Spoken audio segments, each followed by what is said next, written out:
ও আমাকে ঘরে বসে মারার পরে হাত বাঁধার পরে চুল ধরে টানতে টানতে এক রুম থেকে আর এক রুমে নিয়ে বারান্দা থেকে ডোর খুলে টানতে টানতে ছাদ পর্যন্ত নিয়ে আমার ড্রেস খুলে ছাদে বসে ও আমার সাথে খারাপ কাজ করে। তখন আমার গলায় পাড়া দিয়ে ধরে, আমাকে দিয়ে বিভিন্ন পেজে বা বিভিন্ন অ্যাপে লাইভ করাতো।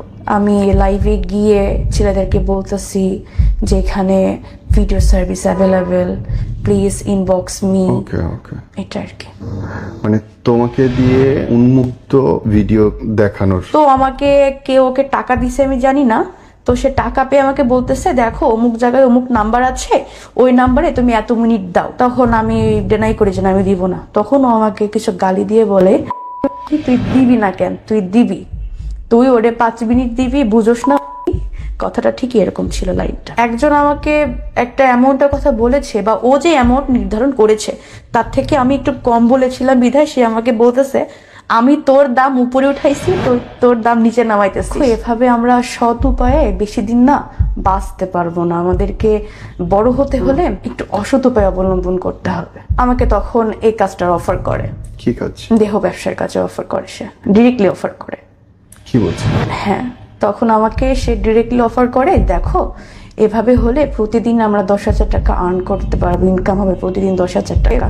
মরে যাওয়াটা না এত সহজ না। তো একটা পর্যায়ে আমি তাকে বলেছি ঠিক আছে আমি রাজি, তবে আমাকে একটু খেতে দাও। এবং আপনি ওই লোকটার জন্য কাঁদতেছেন। এখন আপনি এটাকে ভালোবাসা বলবেন? যেই হাজবেন্ড পাশের রুমে বসে নিজের ওয়াইফকে জোর করে আরেকটা লোকের সাথে শোয়াচ্ছে, একটা না অসংখ্য মানুষের সঙ্গে দেহ ব্যবসা করাচ্ছে, আপনি তার জন্য কাঁদছেন।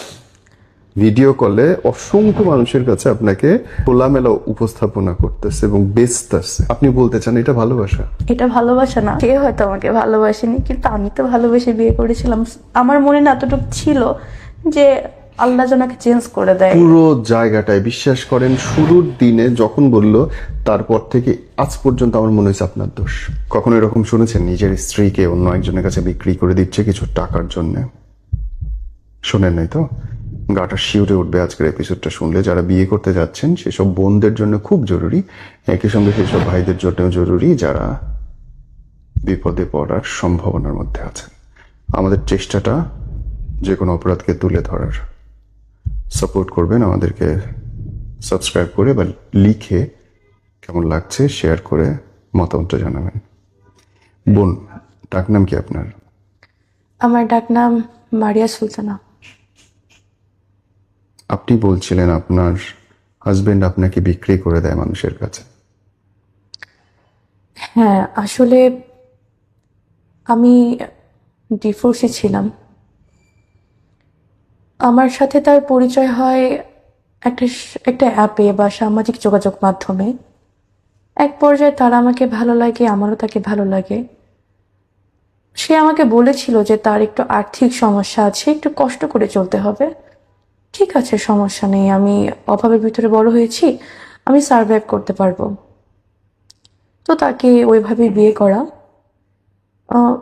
বিয়ে করার প্রথম 1 মাস এমন অবস্থা গেছে আমাদের, আমরা 2 দিন আসলে ঠিক মতো খেতে পারিনি। খাবারের কষ্ট? হ্যাঁ, খাবারের কষ্ট, জামা কাপড়ের কষ্ট, ঠিক মতো বাসা ভাড়াটা বেয়ার করতে পারিনি।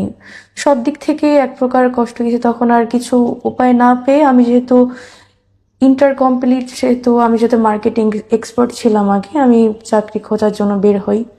সেও টুকটাক চেষ্টা করে, কিন্তু অতটা না।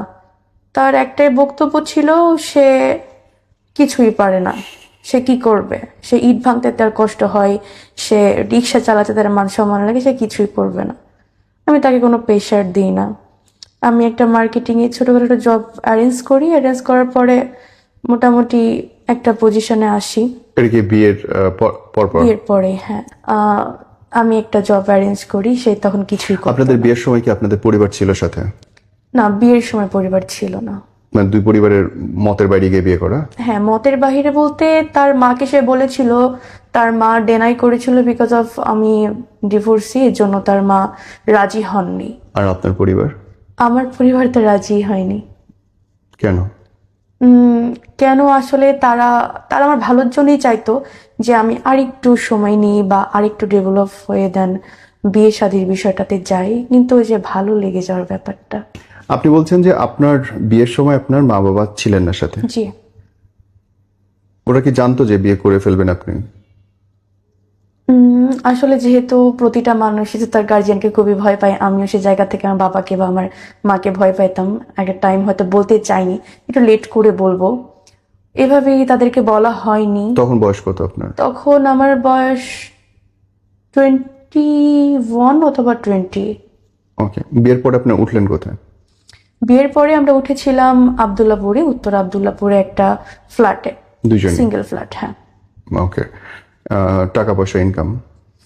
টাকা পয়সা তখন তার কাছে কিছু ছিল, ওইটা দিয়ে আমরা ফ্ল্যাটে উঠি, কিন্তু যতটুকু ছিল ততটুকু দিয়ে পরের মাসে চলার মতো কিছু ছিল না। ওকে। তো আমি ওই মাস থেকেই জব স্টার্ট করি আপনার বাংলা মোটরে। তো জব আব্দুল্লাহপুর থেকে আসতে হ্যাঁ বাংলা মোটরে বাংলা কাজ মোটরে করতেন? প্রতিদিন আসা যাওয়া লাগতো, একটু খরচ ছিল। এই জন্য আমি অফিস থেকে স্যারকে আমার অবস্থার কথা বলে আমি বলছিলাম, স্যার আমার একটু সমস্যা, আমার যাওয়া আসার প্রবলেম, আপনি একটু কিছু স্যার কষ্ট করে স্যার আমাকে কিছু অ্যাডভান্স দিতেন।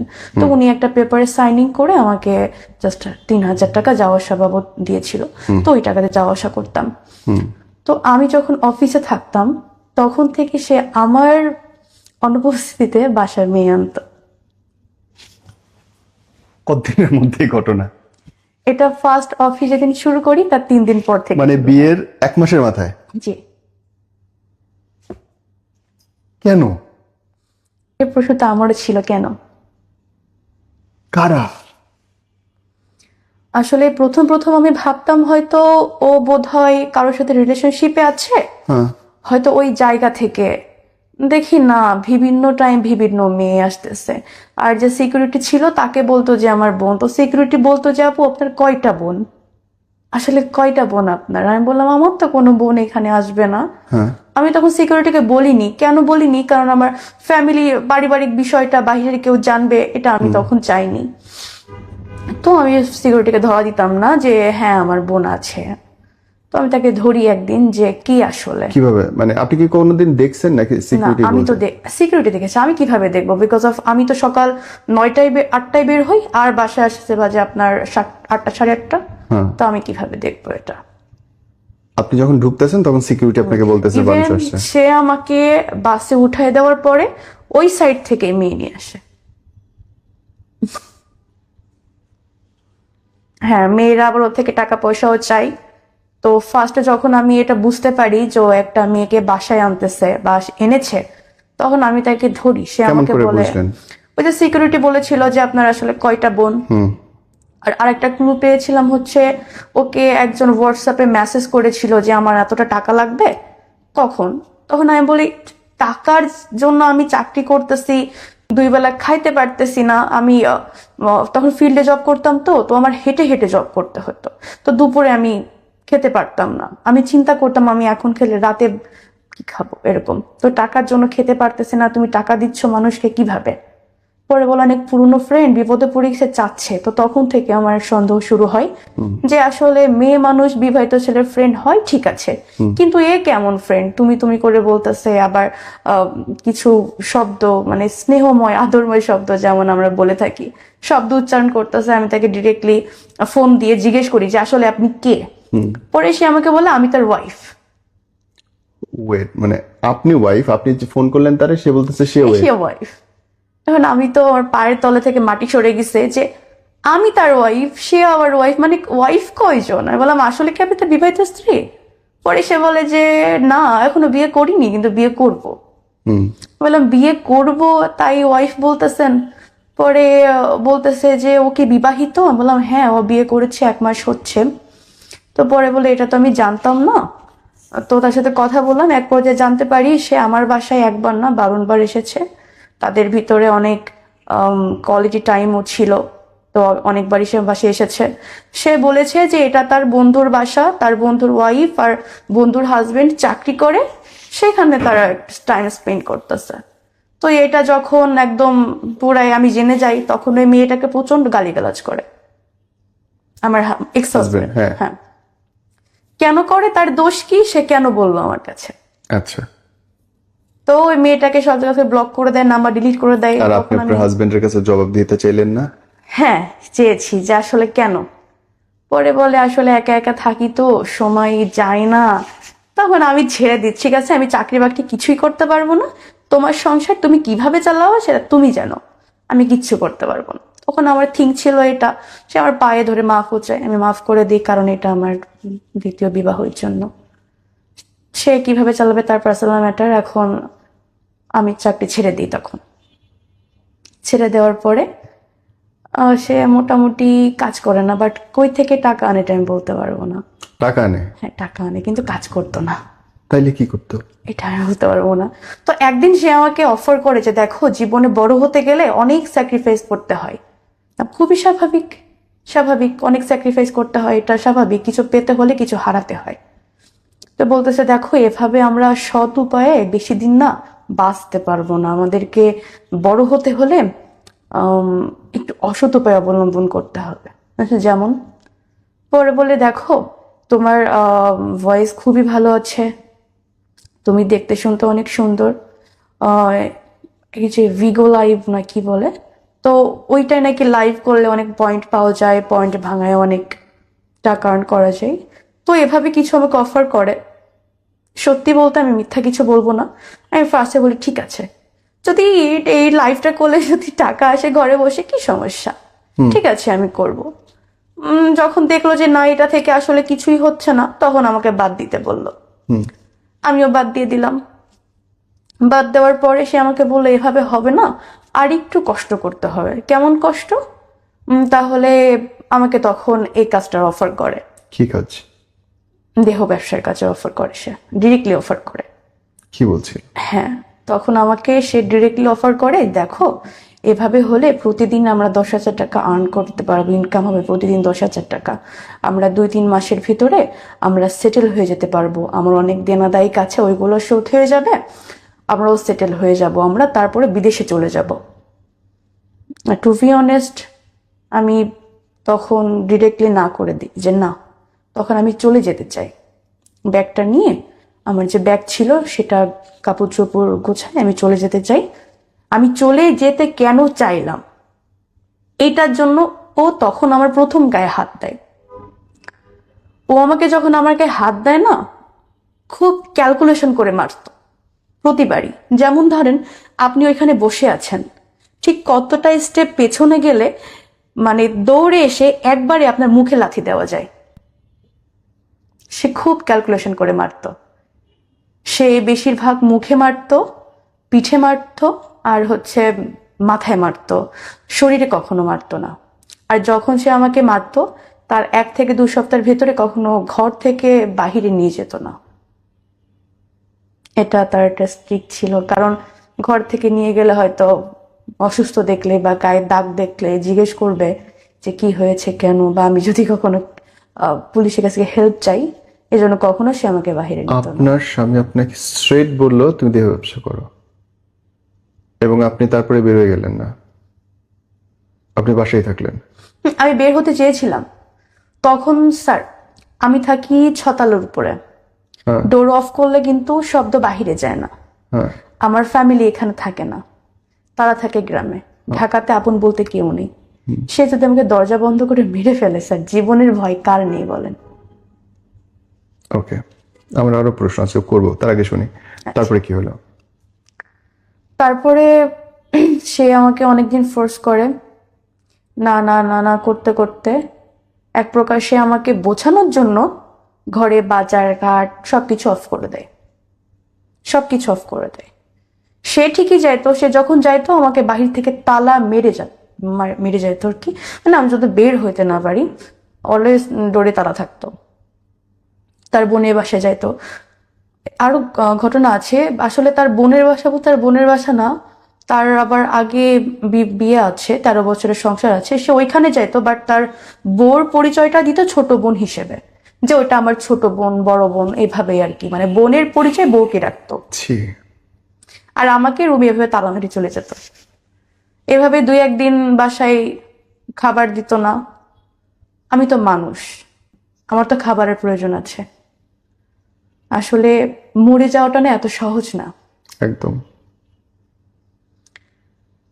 তো একটা পর্যায়ে আমি তাকে বলে যে ঠিক আছে আমি রাজি, তবে আমাকে একটু খেতে দাও। আমি আমি অনেক খাই না, আমার আমার আসলে কথা বলতে পারতেছি না। আমি তখন আমার পুরো হাইপার শুরু হয়ে গেছে, যে কাঁপাকাঁপি শুরু হয়ে গেছে খিদায়।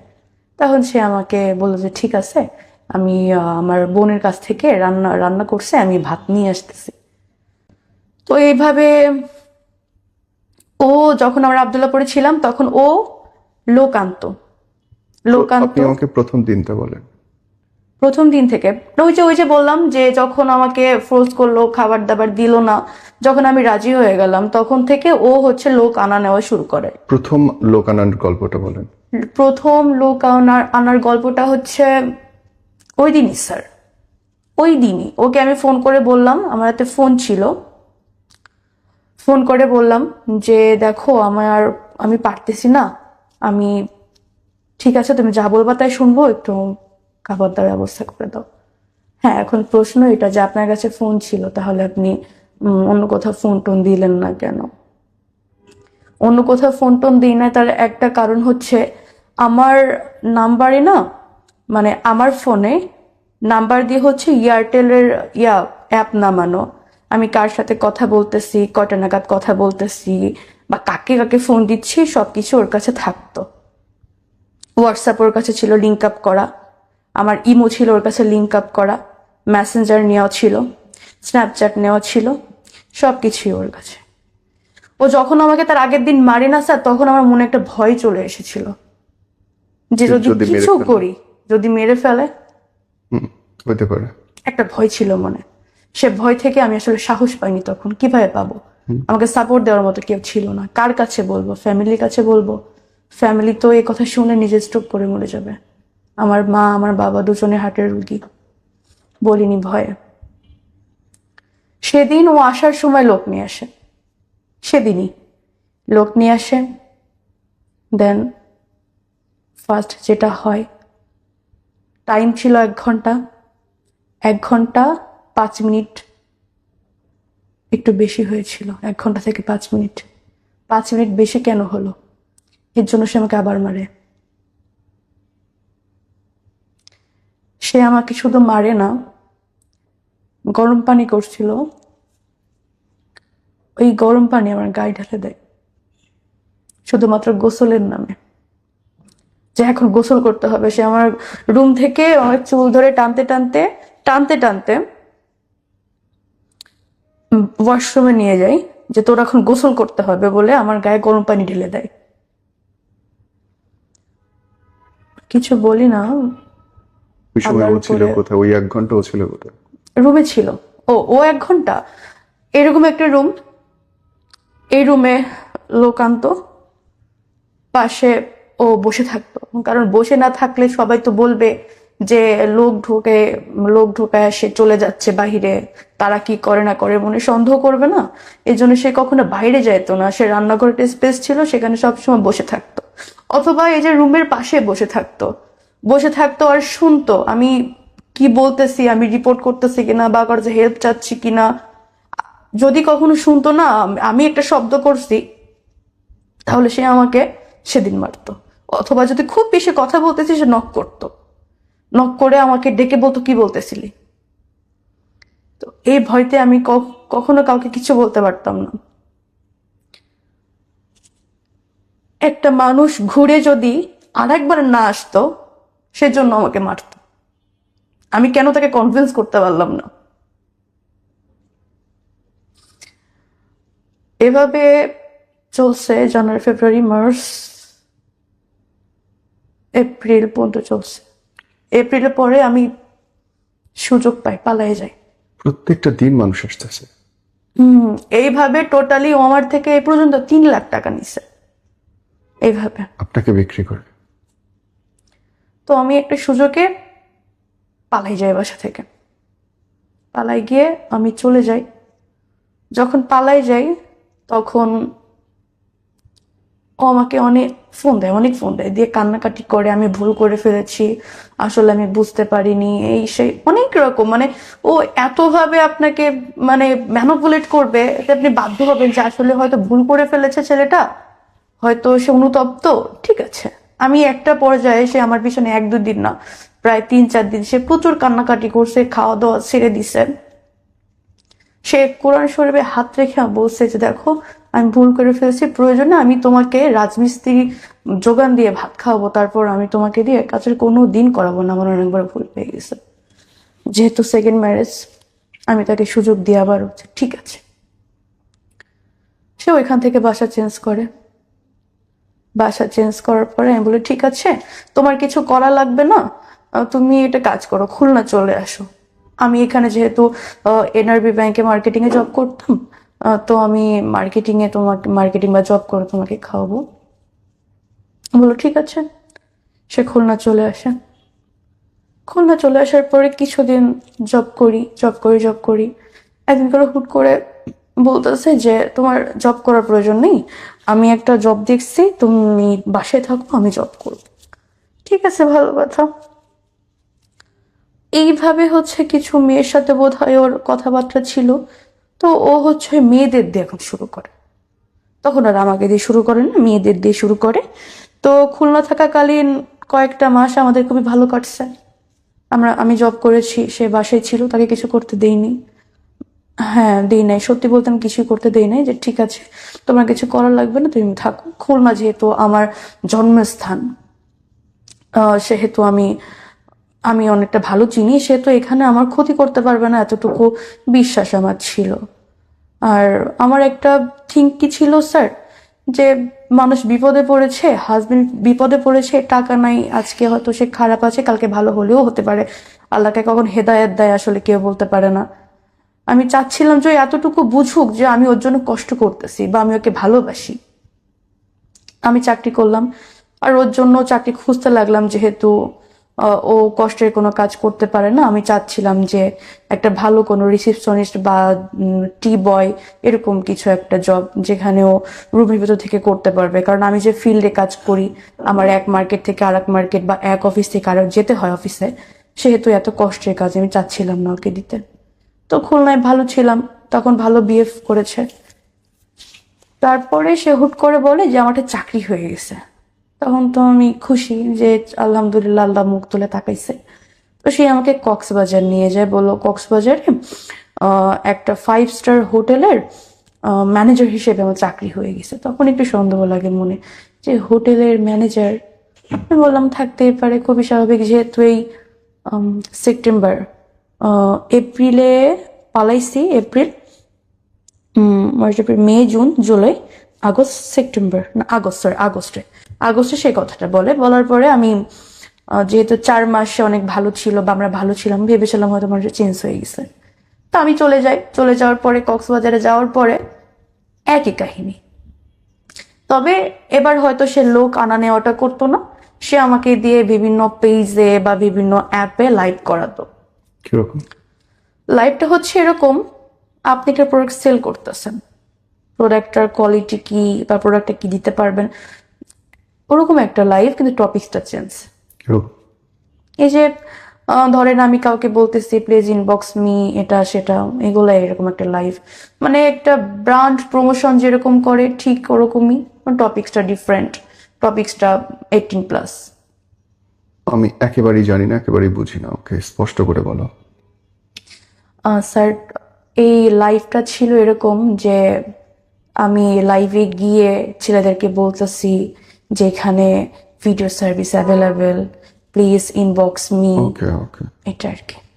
মানে তোমাকে দিয়ে উন্মুক্ত ভিডিও দেখানোর, লাইভ করতে বলতে? উন্মুক্ত বলতে, যখন আমাকে কক্সবাজার নিয়ে আসে তখন আমাকে আবার ওই একই জিনিস জোরাজোরি করে, মারধর করে, সেম। তখন আমি বলি যে ঠিক আছে আমি রাজি, কিন্তু একটা শর্ত, আমি আমার মুখ দেখাতে পারবো না। তখন সে বলে যে ঠিক আছে, আমার টাকা হলেই হচ্ছে, কিন্তু যদি এটাতে টাকা না আসে তোমাকে মুখ দেখাতেই হবে। বললাম ঠিক আছে। তখন ওই যে বলেছিল যে যদি এটাতে টাকা না আসে তাহলে তোকে মুখ দেখাতে হবে, তখন আমাদের থিঙ্ক কাজ করছে এটা, যে এটা যদি আসলে না হয় তাহলে তো আমি ফ্যামিলিতে বা সব জায়গায় অনেক লাঞ্ছিত হয়ে যাব। তো এই জায়গা থেকে আমার নিজের কাছে মনে হয়েছিল যে পালানো না অবধি বা এখান থেকে সরতে পারতেছি এমন একটা পরিস্থিতি না হওয়া অবধি আমার ওর সাথে তাল দিয়ে চলতে হবে। কারণ স্যার প্রতিদিন তো আসলে মার খাওয়া যায় না, আমি তো একটা মানুষ। দেন ওর কথাই শুরু করি। শুরু করার পরে মনে করেন কাউকে যদি 5 মিনিট দেওয়ার কথা থাকে সেখানে 1 মিনিট যদি বেশি হয়, ওই 1 মিনিট কেন বেশি হলো এর জন্য মারধর করবে। এরকম হয়েছে তখন যে আমাকে সে বলতেছে সাজগোজ করো। তখন স্যার আমার অনেক জ্বর, পিরিয়ড সেশন চলতেছে। তখন আমি বলি যে দেখো আমার শরীরটা ভালো লাগছে না, আমি আজকে পারবো না, আজকে বাদ দাও। সে বলে যে পারবো না বললে তো হবে না, পারতে হবে, অনেক দেনাদায়ী কাছে করতে হবে। আমি তখন বলি, আমি একটু জোরেই বলি যে আমি পারবো না, আমি করতে আমি আর পারতেছি না। তখন আমি সাজলাম না কেন এটার জন্য আমাকে আবার মারছে স্যার। ওর মারার যদি আপনি কাহিনীটা শুনেন, ও আমাকে ঘরে বসে মারে, মারার পরে হাত বাঁধে, হাত বাঁধার পরে চুল ধরে টানতে টানতে এক রুম থেকে আর এক রুমে নিয়ে বারান্দা থেকে ডোর খুলে টানতে টানতে ছাদ পর্যন্ত নাই, ছাদ পর্যন্ত নিয়ে আমার ড্রেস খুলে ছাদে বসেও আমার সাথে খারাপ কাজ করে। তখন আমার গলায় পাড়া দিয়ে ধরে, করবি না কেন। এটা যখন হয় না স্যার, তখন আমার মনে হয়েছিল কি ওর ভিতরের মনুষ্যত্বটা না নষ্ট হয়ে গেছে। ও আসলে আমাকে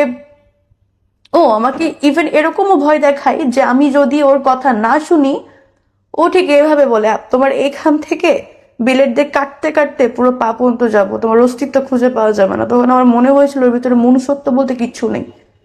তখন আমি নিজের ভিতরে ঠিক রাখি আমাকে অ্যাট এনি কস্ট এখান থেকে পালাতে হবে, পালাতেই হবে। আমি এখান থেকে পালাই যাই বলতে আমি সকাল সকাল ভোরে যখন ঘুমেছিল আমি তখন বাসা থেকে পালাই যাই। যে সিকিউরিটি ছিল বাসার, মানে প্রতিটা বাসা একটা সিকিউরিটি থাকতো, সিকিউরিটি ছাড়া কখনো বাসা নিত না। আর বাসা 2 রুমের নিক 3 রুমের নিক সিঙ্গেল ছাড়া কখনো সাবলেট নিত না। তখন পালাই যায়, তখন সিকিউরিটি ভাবছে হয়তো রাতে হয়তো ঝামেলা হয়েছে ওদের ভিতরে। ও সিকিউরিটি সবই জানে, জানে বলতে মারামারি চিল্লাচিল্লি শুনতেছে কিন্তু আগাচ্ছে না, ভাবছে স্বামী স্ত্রীর ঝামেলা। তো আমি পালাই যাই, সিকিউরিটি খবর দেয় যে ভাই ভাবি তো মনে হয় রাগ করে পালাই যাচ্ছে, আপনি ভাবিকে ঠেকান, ও তো আর জানে না এগুলা। তখন ও আমাকে কলাতলি থেকে চুল ধরে সজোরে ঘুষি মারতে মারতে বাসায় নিয়ে আসছে। ওইখান থেকে মনে করেন আমার বাসা হেঁটে গেলে 10 মিনিট, ওই 10 মিনিট ধরে আমাকে একটা কথা বলতেছে আর ঘুষি মারতেছে। মানুষ দেখতেছে কিন্তু কেউ কিছু বলতেছে না। তখন পালাতে পারিনি, তখন ধরা পড়ে যায়। আর যখন ধরা পড়ে যায় তখন তো আমাকে বেশি চোখে চোখে রাখতো। তখন আর কোথাও যাইতে যেত না একা একা, মানে সবসময় ডোরে ভিতর থেকে তালা মারা থাকতো এরকম। আমি যে বাসায় কথাটা বলবো যে একটু কেউ এসে আমাকে নিয়ে যাও বা তোমরা কেউ বেড়াতে আসবে, অ্যাটলিস্ট বেড়াতে আসলে তো একটা মনের ভিতরে আশা লাগবে যে কোনো না কোনো টাইমে বলতে পারবো যে আমাকে এখান থেকে নিয়ে যাও। কাকে বলবো? আম্মুকে বলবো, আম্মু আসলো, ও যে আম্মুকে মেরে ফেলবে না গ্যারান্টি কি আছে? ওর ভিতরে তো মনুষ্যত্ব নেই। ভয়ে ছিলাম যে কাকে বলবো, পুলিশ কল করব, পুলিশ আসতে এসে তোমাকে মেরে ফেলে। তখন আমি আসলে এতটা ভয়ে ছিলাম আমি বলতে পারিনি। এভাবে তখন আমার তো থিঙ্ক ছিল মাথায় যে এভাবে আসলে হবে না, ওর থেকে পালাতে হলে ওর সাথে মিশতে হবে, তারপরে পালাতে হবে। সেম আমি ওর সাথে মিশে যাই, ও যা বলে তাই শুনি, যেভাবে বলে সেভাবে শুনি। ইভেন ওকে খুব ভালো ভালো রান্না করে খাওয়াই। আর একটা বিষয় কি স্যার একটু মাঝখানে বলি, এটা এই যে বিয়ের কয়েকটা বছরে না ও আমার সাথে এত কিছু করেছে, আমি তখনো পর্যন্ত ওকে না আমি কখনো হাত দিয়ে নিজের হাতে খেতে দিইনি। আমার না মনে হতো যে আমি যে নিজের হাতে খেতে দিচ্ছি না বা ওকে এত ভালোবাসা দিচ্ছি, ও অন্তত এ ভালোবাসার জন্য চেঞ্জ হয়ে যাক। যে ওকে একটা মেয়ে এত ভালোবাসতেছে, ওকে তো আমি আমার জীবন যৌবন টাকা পয়সা সবকিছু দিচ্ছি, ও চেঞ্জ হয়ে যাক। অন্তত এটার জন্য চেঞ্জ হয়ে যাক যে মেয়েটা আমাকে ভালোবাসে। চেঞ্জ হয়নি। আমি ওইখান থেকে সুযোগ বুঝে আবার পালাই যাই। আবার পালাই যাওয়ার পরে কয়েকটা দিন যাই, যেহেতু ডিভোর্স দেওয়াটা তো সহজ না, ডিভোর্সে একটা সময় লাগে বা টাকার ব্যাপার স্যাপার আছে। আমার হাত ফাঁকা ছিল, তখন কোনো রকমে ঢাকায় আসি। এসে একটা পোস্ট করি যে আমার আর্জেন্ট থাকার জায়গা প্রয়োজন, আমি একটা মেয়ে মানুষ, বিপদে পড়ে এসেছি, যদি কোনো হৃদয়বান ব্যক্তি থাকে না, আমাকে একটু থাকার জায়গায় সাহায্য করবেন, হোস্টেল বা কোনো একটা ম্যাস হলে খুবই ভালো হয়। হয়তো আমি আপনাদেরকে ভাড়া এখন দিতে পারবো না, আমাকে একটু সময় দিতে হবে, স্যালারি পেলে দিয়ে দিব এমন কিছু। তো একজন নক করে বলে যে আমার এখানকার রুম আছে, বেড আছে, মেয়েরা থাকে, আপনি থাকতে পারেন। আপনি কোথায় জব করেন? আমি বললাম স্যার আমি এখানে জব করি না, কিন্তু খুঁজতেছি। বললো ঠিক আছে, আমার এখানে ভ্যাকেন্সি আছে, আপনি আমার এখানে ঢুকে পড়েন মার্কেটিং এ, আর আপনি আমার এখানে থাকেন। তো এভাবে জয়েনিং করার পরে সে আমাকে বলল যে আপনি 6 মান্থের ভিতরে জব ছাড়তে পারবেন না, আর আপনার রিয়েল সার্টিফিকেট দিতে হবে। তখন আমার বললাম যে স্যার না, তাহলে প্রয়োজন নেই, কারণ 6 মান্থ আসলে আমি ঢাকায় স্টে করব কি করব না এটা তো আমি জানি না। আর রিয়েল সার্টিফিকেট বলতে আমি 6 মান্থের ভিতরে জব ছেড়ে দিলে সে আমার সার্টিফিকেট দিবে না। তো এভাবে আমি যাই নাই চুক্তিতে, আমি জবটা ছেড়ে দিয়ে একটা জব খুঁজি। এর ভিতরে সে অনেক কান্নাকাটি দিতে যায়। কে? Ex husband. আচ্ছা, এরকম ফ্যামিলি থেকে বারবার ফোন আসে, ওরা তো আর জানে না এগুলা।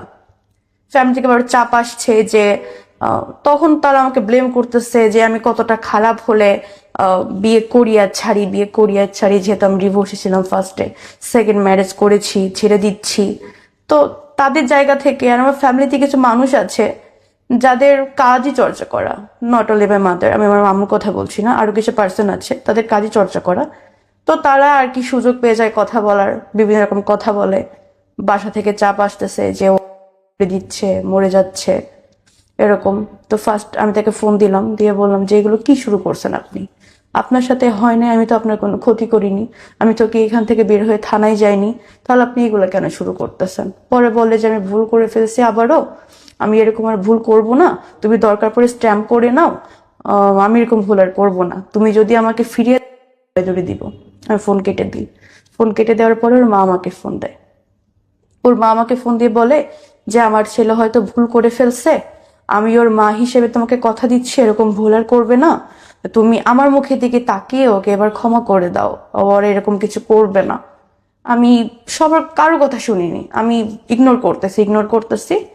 পরে একটা টাইম শুনি দূরে দিছে। এখন ফ্যামিলি থেকে আমাকে বলতেছে যে যদি ওর কিছু হয়ে যায় দায়ভার কি তুই নিবি, এটা সেটা। ওর মা কান্নাকাটি করতেছে যে আমার ছেলে ভুল হয়তো করেই ফেলছে, তোমাকে জায়গা লিখে দিব, মানে যত রকম প্রলোভন দেখানো যায় আমাকে তত রকম দেখাচ্ছে। কিন্তু স্যার আমার কখনো টাকা পয়সার লোভ ছিল না, কখনোই ছিল না। তখন একটা সময় সে তার মৃত বাবার কসম খায়, সে বলে যে আমি তোমাকে স্ট্যাম্প করে দিব, আমি কখনো তোমাকে মারবো না, কখনো এগুলা করাবো না, বা হচ্ছে আমি তোমাকে আমার জায়গা লিখে দিব, জায়গা জমি লিখে দিব যাতে তোমার একটা সেফটি থাকে। আমি বললাম ঠিক আছে, তাহলে আমি ওইখানে যেতে পারবো না, কক্সবাজারের হবে না, আমি ঢাকায় একটা জব নিচ্ছি, তোমাকে লাস্ট বারের মতো সুযোগ দিচ্ছি, তোমার তো লাস্ট বারের সুযোগই আছে, তুমি যদি এবার ভালো না হও এবার কিন্তু তুমি আর সুযোগ পাবে না। আমি আসলেই বোকার মতো সুযোগ দিচ্ছিলাম। ভালোবাসতাম তো প্রচুর। ভুলে যায় আসলে মানুষ, দুইটা ভালো কথা বললে, একটু হাসি মুখে কথা বললে ভুলে যায় অনেক কিছু। আমি তাকে আবারও সুযোগ দিই লাস্ট বার বলে। মাঝে আমার ডেঙ্গু পজিটিভ হয়, অনেক অসুস্থ ছিলাম। সুস্থ হওয়ার পরে আমরা আবার 8 নম্বরে বাসা নিই। 8 নম্বরে বাসা নেওয়ার আগ পর্যন্ত সবকিছু ঠিকঠাক ছিল। 8 নম্বরে বাসা নেওয়ার পরে, মানে আমার ডেঙ্গু পজিটিভ মানে সুস্থ হওয়ার 1 মাস পরে থেকে তখন আমাকে আবার প্রেশারাইজ করতেছে যে এভাবে হচ্ছে না, বেশি না, তুমি আর একটা মাস করো, আর একটা মাস করলে আমার সব দিনাদেক শোধ হয়ে যাবে, তোমাকে দিয়ে আর করাবো না, আমরা বাইরে চলে যাব। বাইরে চলে যাব বলতে আমাকে বাইরে পাচার করতে চেয়েছিল। যখন আমি ওর এই যে থিংটা আবার দেখতেছি তখন তো বললাম না, ও তো চেঞ্জ হয় নাই। তখন আমি এবার সিদ্ধান্ত নিই যে এবার আর লেট করবো না, এবার ডিভোর্স দিয়েই দিব। কারণ আমি ওর বউ, এই অধিকারে সব করতেছে। তখন এভাবে ওর কাছে আমি স্বীকার যাইনি যে আমাকে ডিভোর্স দিব, ভালো মন্দ আমি স্বীকার যাইনি। এর মাঝে আমাকে অনেকবার হুমকি দিচ্ছে, ওটা পরে বলি। তো একদিন ও দেখলাম যে আমাকে বলতেছে যে দেখো এ এত মিনিট পাচ্ছে, তুমি একে এত মিনিট দাও। হ্যাঁ, তখন ও আবার আমাকে আবার তালা মারছে, তালা মেরে ওর ওয়াইফের কাছে গেছে, আমি জানতাম না। তো আমাকে কে ওকে টাকা দিছে আমি জানি না। তো সে টাকা পেয়ে আমাকে বলতেছে দেখো অমুক জায়গায় অমুক নাম্বার আছে, ওই নাম্বারে তুমি এত মিনিট দাও। তখন আমি ডেনাই করি যে না, আমি দিব না। তখন ও আমাকে কিছু গালি দিয়ে বলে যে আমি কি উল্লেখ করব, রিপোর্ট খাবে না? আচ্ছা, সে আমাকে বলে যে কি তুই দিবি না কেন, তুই দিবি, তুই ওরে 5 মিনিট দিবি, বুঝোস? কথাটা ঠিকই এরকম ছিল, লাইনটা। তো যখন এই কথাটা আমি হয়তো ভালো করে বলতে পারতে, বাট টোনটা খুবই অ্যাগ্রেসিভ ছিল ওর। যখন এই কথাটা বলে তখন আমি ডিসিশন নেই যে ওর এখানে আর না। আমি তখন ওইটা না একটা স্ক্রিন রেকর্ড নিয়ে নিই, কারণ ওর যে মেন্টালিটি, আমি যদি চলে যাই ও আমাকে ফাঁসানোর চেষ্টা করবে 100-100, আমি জানি। তখন আমি ওই স্ক্রিন রেকর্ডটা নিয়ে নিই। আরেকটা কথা, সেটা হচ্ছে একজন আমাকে একটা অ্যামাউন্টের কথা বলেছে, বা ও যে অ্যামাউন্ট নির্ধারণ করেছে তার থেকে আমি একটু কম বলেছিলাম বিধায় সে আমাকে বলতেছে আমি তোর দাম উপরে উঠাইছি, তোর দাম নিচে নামাইতেছিস।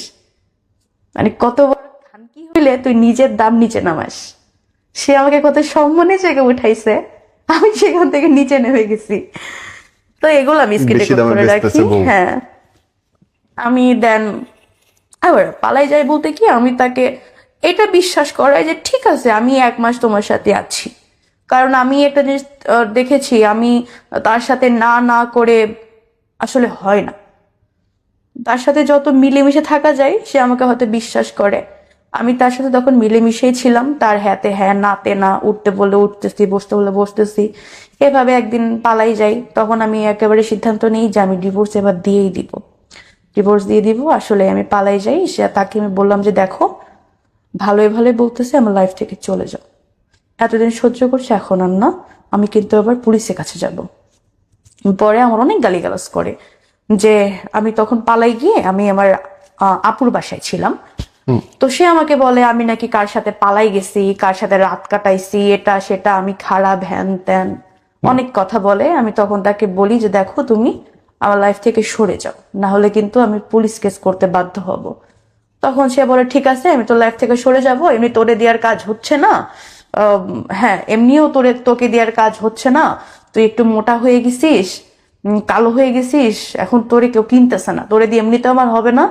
আমার ব্যাংকের কার্ড আমার তোর কাছে আছে, তুই এসে খালি কার্ডটা দিয়ে যা, হাউস বিল্ডিং, দেন আমি চলে যাব। আমি বললাম শিওর? ওরা বলে হ্যাঁ শিওর। আমি ওরকম, আমি কোনো বাসায় যাব না, চিপায় যাব না, ওর বাই রোডে ওর ব্যাংকের কার্ডটা দিয়ে আমার হিসাব ছিল আমি চলে যাওয়ার মতো। সেম কাজ, আমি তাকে তার ব্যাংকের কার্ডটা দিই, দিয়ে মানে সে ওইখানে আমি এখানে, সে আমাকে চোখ দিয়ে ইশারা করতেছে, মানে সে আমাকে ফাইলে আছে খেয়ে ফেলবে। যখন আমি তার যে মুডটা দেখি তখন আমি আবার পিছে ব্যাক, যে না আমি ওই সামনে যাব না। তখন আমাকে দৌড়ে এসে ধরছে, ধরে বলে যে আমার ব্যাগে কার্ড দে, এভাবে এই কার্ড দে, কার্ড দে। আমি কার্ডটা দিলাম ওকে, দেওয়ার পরে আমি একটা রিক্সাওয়ালাকে ডাকি, যে মামা দাঁড়াও। রিক্সাতে উঠি, ও পিছন থেকে লাফ দিয়ে রিক্সাতে উঠে আমাকে সজোরে এই এই জায়গাটা দিয়ে আমার এইখানে 2-3টা এভাবে কেন দিয়ে হচ্ছে হিট করে। হিট করার ফলে আমার এই জায়গা থেকে কথা বের হইতেছে। তো যখন আমাকে হিট করে তখন আমার একটা জোর ছিল যে আমি পাবলিক প্লেসে আছি, এখন তো আমাকে এভাবে মারতে পারবে না। তখন আমাকে রিক্সা থেকে ধাক্কা দিই, রিক্সাতে ধাক্কা দেওয়ার পরে এক প্রকার যখন পড়ে যায় তখন তখন আমাকে আবার সজোরে হিট করে। যখন আমি চিল্লায় উঠি তখন লোকজন এসে ধরে যে কি ব্যাপার, আপনি রাস্তার পরে মেয়ে মারতেছে, বলো ও আমার ওয়াইফ, আমার ওয়াইফে মারবো না কি করব সেটা কি আপনাকে বলবো? পরে আমি সবাইকে বলি যে ভাই ও আমাকে দিয়ে এরকম অনেকবার মারধর করে, আমাকে বাসায় আটকে রাখে, ভাই আমি বাসায় যাবো না, আপনারা কিছু করেন। হাউস বিল্ডিং এ খুব একটা মানুষ জড়ো হয়ে যায়। জড়ো হয়ে যাওয়ার পরে তখন ওরা সবাই ধরে যে ভাই আপনি তো মেয়ের এভাবে আটকায় মারতেছেন, মেয়ে তো স্বীকার করতেছে। বলে ভাই না, হাজবেন্ড ওয়াইফের ঝামেলা ভাই, মিটমাট হয়ে যাবে, আমি দেখে নিচ্ছি ভাই। তখনও আমাকে লোকের কাছে বলে যে আমি কি তোমাকে সবসময় মারি, আমি তো তুমি অন্যায় করলে মারি, আচ্ছা ঠিক আছে মারবো না, বাসায় চলো। আমি বলি যে ভাই আপনি তো দেখেন আমি বাসায় যাবো না, ও বাসায় গেলে ভাই এটার জন্য আবার মারে বাসায় যাবো না। পরে সবাই বলতেছে যে ভাই আপু আপনার হাজবেন্ড ওয়াইফের ঝামেলা আপনার বাসায় গিয়ে মিটান, স্বাভাবিক বলবে। তো আমি বললাম স্যার আমি বাসায় যাব না। তো এইভাবে বাসায় যাব না করে ডানে গেলে সে ডানে যাচ্ছে, বায়ে গেলে বায়ে যাচ্ছে, সে আমাকে ছাড়বেই না। বেশ ভালো কথা, এই যে ও আমাকে রাস্তার পরে মারধর করছে এই কথাটা আমার ফ্যামিলি পর্যন্ত যায়। তখন আমার ফ্যামিলি থেকে বাবা মা ফোন দিয়ে তাকে ওয়ার্নিং দেয় যে আমার মেয়ে কিন্তু আগে সংসার ছেড়ে আসছে শুধুমাত্র এই মারধরের জন্য, তাই না? তুমি যদি এভাবে মারধর করো তাহলে বিষয়টা কেমন হয়ে যায় না? তুমি নেক্সট টাইম কখনো আমার মেয়ের গায়ে হাত দিও না। তখন ফার্স্ট টাইম ফ্যামিলির কাছে একটা রিপোর্ট যায় সে আমাকে মারছে। তো ফ্যামিলি তো আমাকে বোঝাই যে যেহেতু সেকেন্ড ম্যারেজ তুমি একটু কষ্ট করে থাকার চেষ্টা করো, বিয়ে তো মানুষের বারবার হয় না, মেয়ে মানুষ তুমি একটু কষ্ট করে থাকার চেষ্টা করো। তো আমার মনে তো অন্য কিছু চলতো না, আমি তো জানি আমার সাথে কি হচ্ছে। তখন সে বললো যে ঠিক আছে তোমাকে আমি মারবো না, তোমাকে দিয়ে আমি এগুলোও করাবো না, চলো আমরা বাহিরে চলে যাই। আমি তো জানি ওর মনে কি চলে, আমি বললাম ঠিক আছে যাব। সে তাকে আমি সেদিন, বিশ্বাস করেন ভাইয়া আমার মনের ভিতরে এটাই ছিল যে আমি ওদিনই পালাই যাব। তাকে যত রকম ভালো বিহেভ করা যায় সেদিন আমি তাকে অনেক পদে রান্না করে খাওয়াইছি, সেদিন আমি তাকে নিজে গোসল করাই দিছি, সেদিন আমি তাকে নিজে রেডি করাই দিছি, সেদিন আমি মানে এত যত্ন করছি ভাই। ওই যে কথায় আছে না, মানুষ যখন শেষ বিদায় হয়, শেষ বিদায় হওয়ার আগে মানুষকে যে সাজসজ্জাটা দেয় না, আমার মনে ছিল এটা আমি আজকে সেটাই করতেছি। ইভেন সে যখন চলে যাবে ভাই আমি তাকে, মানে সে ট্যুরে যাবে, সে ট্যুরের জন্য রেডি হচ্ছে, সে ট্যুরে যাবে 2-3 দিনের জন্য। এই জন্য আমি তাকে অনেক রান্না বান্না করে দিচ্ছি, তাকে এটাও অফার করছি যে অনেক দূর তো যাবা, সাথে করে গেছে নিয়ে যাও, খাবা কি বাইরের খাবার খাওয়া ভালো না। তা আমি তাকে সেদিন জড়ায় ধরে ভাই অনেক কান্না করছি। কেন কান্না করছি ভাই, ও তো আমার সাথে খারাপ করেছে কিন্তু আমি তো এরকম ভালোবাসিনি ভাই। আমি তো ভালোবেসে বিয়ে করেছিলাম, এই একটা বছরে কখনো ওকে নিজের হাতে খাইতে পর্যন্ত দিই নাই। নিজের জানে ভাই আমি একটা ডিম একটা দুধ কখনো দেই না, প্রতিদিন হাফ কেজি করে দুধ রাখতো ভাই, একবার দুপুরে একবার রাতে, ডিম একটা দুপুরে একবার রাতে। নিজে কখনো নিজের পরনে একটা দিইনি। এই যে বাসায় এত খরচ হচ্ছে, ইনকাম হচ্ছে, সব আপনার দেহ বেচা টাকা। সব এই টাকাটা যদি আমি বাসায় দিই, আমি বাসায় বাসায় কেন দিচ্ছি, এটার জন্য আমার মার খেতে হয়। এবং আপনি ওই লোকটার জন্য কাঁদতেছেন এখন। আপনি এটাকে ভালোবাসা বলবেন? যেই হাজবেন্ড পাশের রুমে বসে নিজের ওয়াইফকে জোর করে আরেকটা লোকের সাথে শোয়াচ্ছে, একটা না অসংখ্য মানুষের সঙ্গে দেহ ব্যবসা করাচ্ছে, আপনি তার জন্য কাঁদছেন। ভিডিও কলে অসংখ্য মানুষের কাছে আপনাকে খোলামেলা উপস্থাপনা করতেছে এবং বেচতেছে, আপনি বলতে চান এটা ভালোবাসা? এটা ভালোবাসা না, সে হয়তো আমাকে ভালোবাসেনি কিন্তু আমি তো ভালোবেসে বিয়ে করেছিলাম। আমার মনে না এতটুকু ছিল যে আল্লাহ জনাকে চেঞ্জ করে দেয়। পুরো জায়গাটায় বিশ্বাস করেন, শুরুর দিনে যখন বলল তারপর থেকে আজ পর্যন্ত আমার মনে হয়েছে আপনার দোষ। অবশ্যই আমার তো। আপনার যে শরীর, আপনি যদি চাইতেন তাকে আঘাত করে বেরোয় আসা, 999-এ কল করে বেরোয় আসা, দুনিয়াতে মানুষ বাঁচতেছে না একা একা কেন? প্রতিটা মোমেন্টে আপনার সুযোগ ছিল ওই লোকটাকে আঘাত করে বেড়ায় আসা, আত্মসম্মান নিয়ে বাঁচার জন্য। ভয় ছিল। 1000টা মানুষের সঙ্গে আপনি কাপড় খুলে দাঁড়াইছেন, সেটার চেয়ে এইটা ভয় বেশি হইলো যে আমার সমাজের লোক কি বলবে?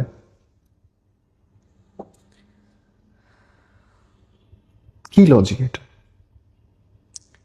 জীবনের একটা ভয় ছিল, হয়তো মেরে ফেলবে, ভয় কিছু করতে পারি। এইটা বাঁচা? এটা বাঁচা না, এটা তো মরে যাওয়া, জীবিত লাশ। আপনার ভিডিও মানুষের কাছে ঘুরতেছে, আপনার ছবি মানুষের কাছে ঘুরতেছে, আপনি বলবেন এটা বাঁচা? ইচ্ছা করে।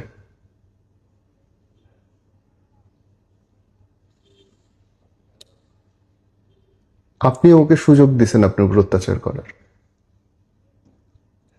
আসলে আমি সুযোগটা দিয়েছিলাম। এবং আপনি আরো 10 জনের ক্ষতি করছেন, ও আরো 10 জনের ক্ষেত্রে একই কাজ করবে। যতদিন ধরা না পড়বে, আপনি কেস না করবেন, এগুলো প্রমাণ না হবে, ততদিন সেম ঘটনা করতে থাকবে। ওর প্রথম টার্গেট হচ্ছে ডিভোর্সি বিধবা মেয়েগুলো, প্রথম টার্গেট। স্বাভাবিক। তারপরে আমি তাকে ডিভোর্স দিয়ে দিই। ডিভোর্স দেওয়ার পরে যেহেতু সে আমাকে দিয়ে কাজগুলো করিয়েছে, আমার একটা মান সম্মানের ব্যাপার আছে, একটা ফিউচার আছে, আমি তাকে বলি যে দেখো, তোমার সাথে আমার বনিবনা হয়নি, তুমি যে কাজগুলো করেছো আসলে আমি আর নিতে পারতেছি না, আমি তোমার সাথে থাকতে চাই না, ডিভোর্স লেটার পাঠিয়ে দিয়েছি, দেখে নিও, চেক করে নিও। পরে সে বলে আমি তোমাকে ডিভোর্স দিই নাই, তাহলে ডিভোর্স কিভাবে হলো? বললাম ডিভোর্স হওয়ার জন্য হাজবেন্ডের সাইন করতে হয়, এটা হয়তো আগে ছিল বাট এখন নেই। এর আমি আমি ডিভোর্স দেওয়া মানে ডিভোর্স কার্যকর হয়ে গেছে, শুধু সময়ের অপেক্ষা। তো সেই এই টাইমটাতে সে আমাকে আবার সেম এরকম এরকম বলে, বাট এবার আমি আর না মানে না, তাকে সব জায়গা থেকে ব্লক করে দিই এবং তাকে বলি যে দেখো, আমি তোমার নামে কোনো মামলায় যাব না, দয়া করে তুমি আমার সম্মান নষ্ট করো না, আমি তোমার সম্মান নষ্ট করব না, কারণ আমি আমি চাই না কোনো ঝামেলা হোক। সে বলে যে ঠিক আছে, কোনো ঝামেলা হবে না, আমি তোমার কোনো সম্মান নষ্ট করব না।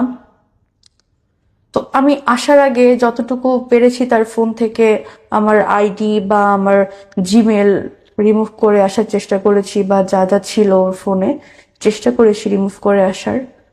তো আমি তাকে বলি, সে আমাকে বলে যে ঠিক আছে আমি করব না, আর তুমি তাহলে আমার কোনো ক্ষতি করো না। আমি বললাম না, আমি তোমার কোনো ক্ষতি করব না, তুমি আমার মান সম্মানটা প্লিজ, কারণ আমার একটা ফিউচার আছে, আমার ফ্যামিলি আছে। ঠিক আছে বললো, ঠিক আছে। ও ও এর ভিতরে আমি এবার থানায় গেছিলাম।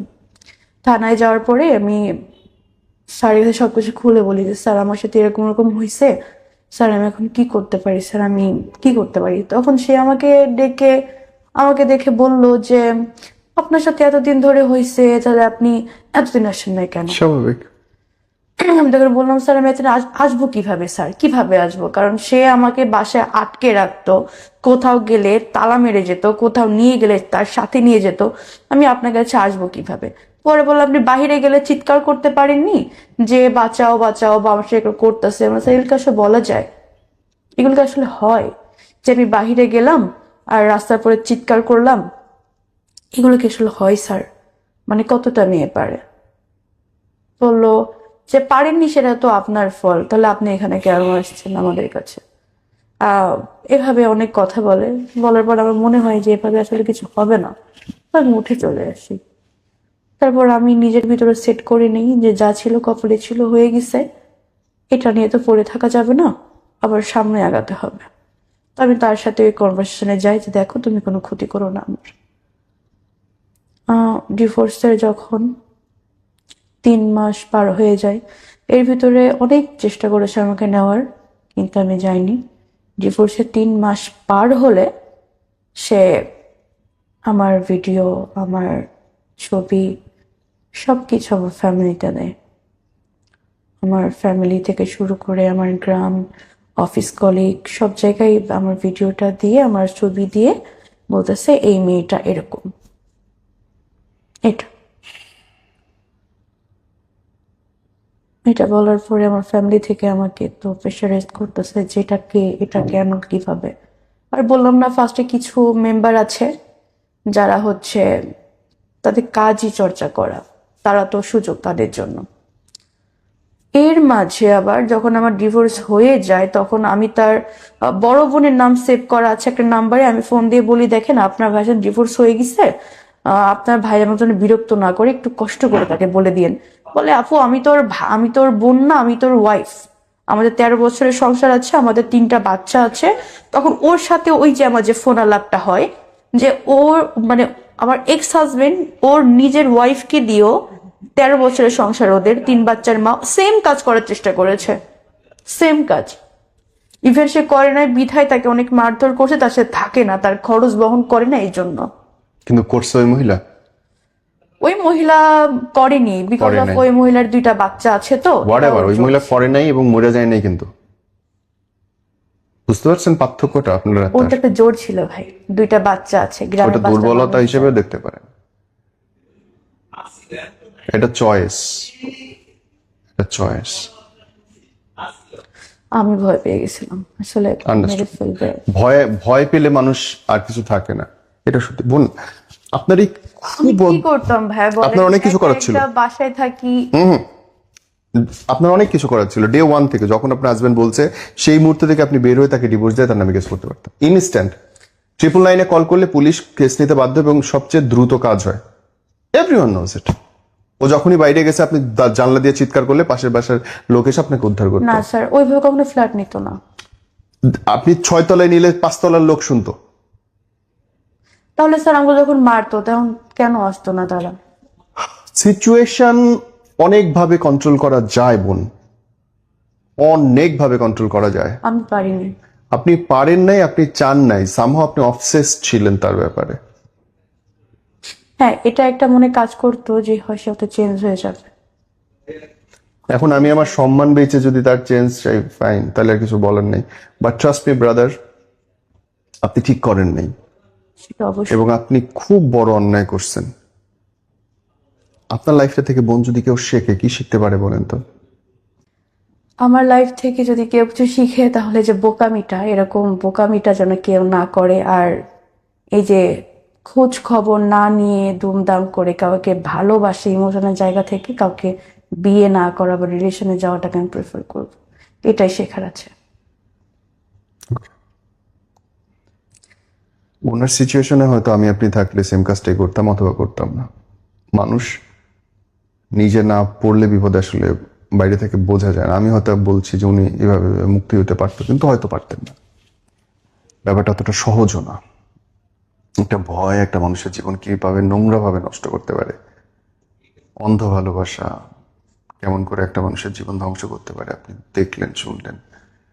যদি আপনার বোন বা আপনার কোনো পরিচিত মেয়ে বলে সে সংসারে যে আমি আমার হাজবেন্ডের সঙ্গে থাকতে চাই না, জোর করে পাঠায়েন না, কারণ আপনি জানেন না যে তার হাজবেন্ড তার সঙ্গে কি রকম আচরণ করছে, কি আচরণ করছে।